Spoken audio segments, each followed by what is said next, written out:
Nasa 200 kilo ng basura na galing umano sa isang pribadong bodega sa Valenzuela ang naaktuhan ng mga pulis na itinatapon sa Tondo, Maynila. Tingin ng lokal na pamahalaan ng Valenzuela, baka kolorum ang nahuling kolektor ng basura na nagtatapon lang kung saan-saan.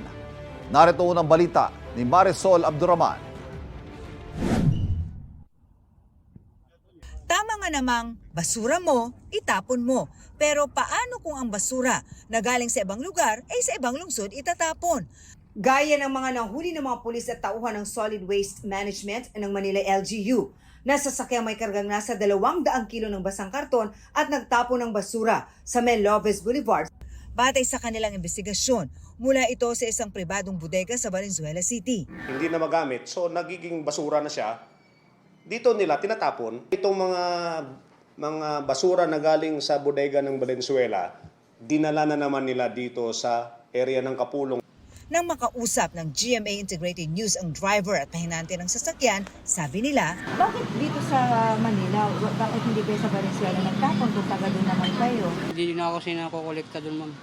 noong isang araw lang, isang sasakyan din ng basura mula sa ibang lungsod ang nahuli ng mga otoridad. Yun, nanggaling din sa Valenzuela. Mariin namang pinabulaanan ni Valenzuela City Mayor Wes Gatchalian ang sinabi ng mga nahuli. Regular at mahigpit daw ang kanilang waste collection sa lungsod. Tinutukan namin ng waste collection. We operate our own transfer station also, no? So alam ko kung by daily report ako kung ilang tons ang nade-deliver sa ating transfer stations. Sila man daw ay may mga nahuli nagtatapon din ng mga basura galing sa ibang lugar. Tingin ko dyan, mga kolorum yan, na gusto magnegosyo, kumontrata doon sa mga pabrika, pero wala namang tatapunan. So bawal ho yan. Isang trailer truck naman na galing port ng Maynila ang nahuli ring nagtatapon ng basura sa lugar. May nakaparada po na truck ng basura. Doon may Nagpaalam naman po kami. Nagpaalam kayo? Pumayag naman po. Pumayag naman po. Tapos nung nagkahulihan na po, nung may DPS na dumating, tinatanggi na hindi kami nagpaalam. Hinuli ang mga naabutang nagtatapon ng basura at sinampahan ng reklamong paglabag sa Ecological Solid Waste Management Act of 2000. Nakakulong sila sa Station 1 ng Manila Police. Ito ang unang balita.